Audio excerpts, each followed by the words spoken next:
Hello, I would like to respond to some common questions about instant runoff voting. This is specifically a response to questions about the mechanics of instant runoff voting. First, does IRV create situations in which the third place candidate wins? Hypothetically, this is possible. It has happened one time out of 200 elections. Let's look at that one time. This was a city council type race in San Francisco in 2010. The first-ranked candidate got 2,137 votes, and the third-ranked candidate got 2,083 votes, which is a difference of 54 votes out of 17,705, 0.3%. Here's another example that's been making its rounds lately, in which the first round winner received 40 votes, and the third place received 18. That's a difference of 22 votes out of 100, or 22%, which is 733 times as big as what happened in reality. This is reality. This is fiction. Reality, fiction. This shows how those numbers were arrived at. You'll see that in each round, the votes go from one candidate to another candidate, from 1 to 1 and 1 to 1. In only one round in this hypothetical election were the votes exhausted. That makes it beyond hypothetical and rather hyperbolic. This is what it looks like in real life. In each round, votes are redistributed to all remaining candidates per the choices of the individual voters. So after the first round, they went to 5, and then to 4, and then to 3, and then to 2. And you will see that the vote total does decrease as the rounds progress, because some votes are in fact exhausted. We'll talk about that next. Again, this is reality. This is fiction.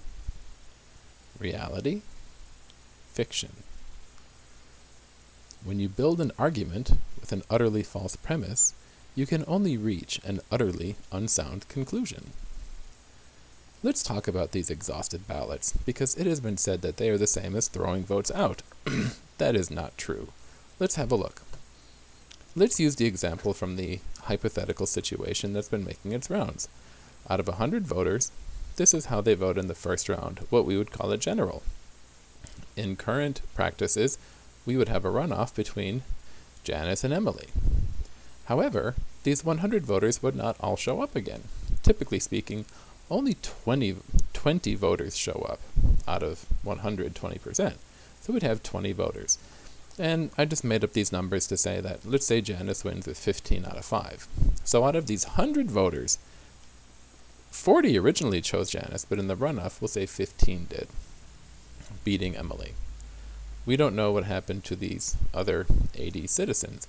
Perhaps they couldn't get a ride, perhaps they couldn't get off work. Anything's possible. So that's a traditional runoff to the left. Let's look at the situation under instant runoff voting. You have 100 voters, and that's how they vote in the first round.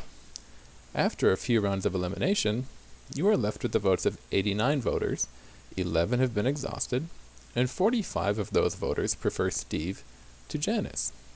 So in the IRV election, you are taking into account the stated preferences of 89 voters instead of 20.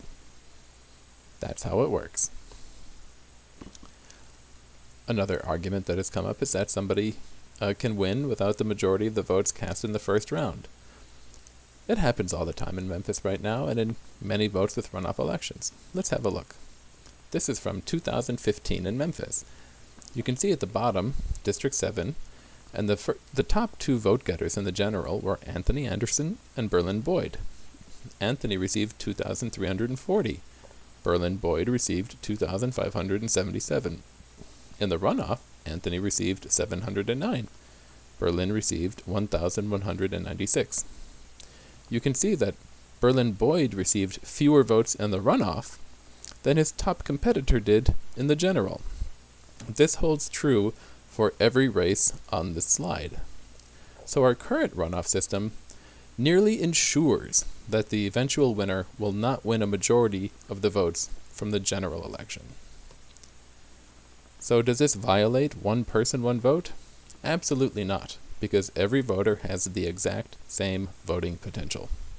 In fact, IRV amplifies people's voices by allowing them to state their first, second, and third preference. So why should we implement this? Top reason. In Memphis, we've already voted on it. We did that in 2008, a record turnout year, and 71% of the people who came out to vote voted for instant runoff voting. 2. This will save us money. We will not need to run expensive, extra elections every 4 years. 3. It lessens the role of big donors in local politics.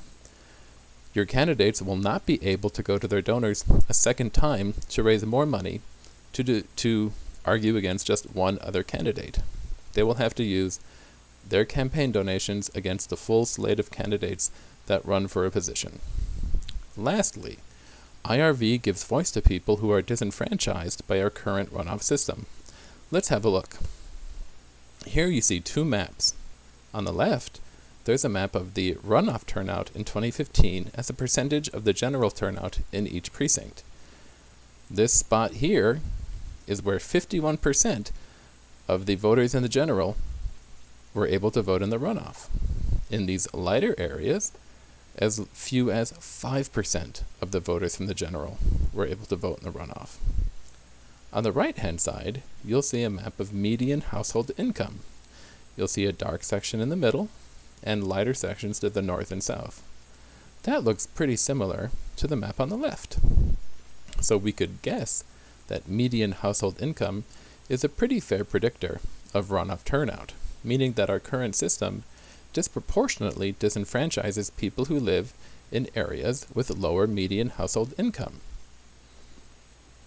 And the embrace of a system of passive voter disenfranchisement is tantamount to active voter suppression. If you believe this to be true and that our city council should not engage in active voter suppression, you can visit this website, saveirvmemphis.com, and contact your city council in an email form. You can call your city council at that phone number in number 2. You can attend the city council meeting on December 5th at 3:30 at 125 North Main Street. Lastly, please find us on Facebook and Twitter at Save IRV Memphis. Thank you very much.